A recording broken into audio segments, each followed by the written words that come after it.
महाराष्ट्र के पूर्व deputy CM Ajit Pawar के निधन के बाद राजनीति भी गर्माती जा रही है।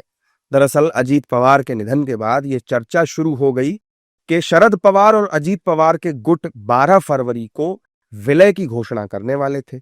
चाचा भतीजे के बीच हुई बैठक की तस्वीरें भी जारी की गई थीं।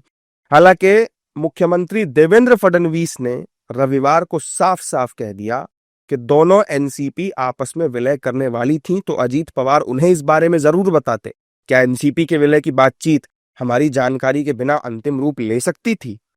जबकि बीजेपी नेता तो इस बात को बेबुनियाद बता रहे हैं और देवेंद्र फडणवीस के बयान को सही ठहरा रहे हैं।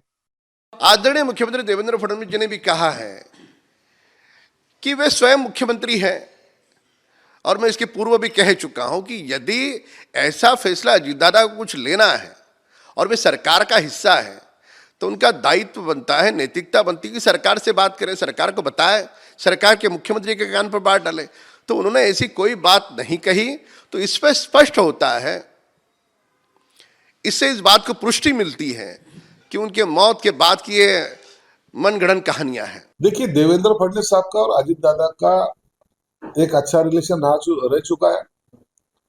हमेशा वो मिलना, आपस में कोई बातें शेयर करना वो करते थे। इसलिए उनको ऐसा लगता है कि अगर विलीनीकरण की अगर प्रक्रिया होती तो अजीत दादा जरूर मुझे बताते। शायद उन्होंने बताया नहीं या बात हुई नहीं, ये दोनों कंफ्यूजन सवाल अभी उठ रहे हैं, लेकिन इसका जवाब अब तो अजीत दादा रहे नहीं तो कौन देगा? तो ये सिर्फ शरद पवार साहब ही दे सकते। अब बहरहाल अजीत पवार तो इस दुनिया में है नहीं।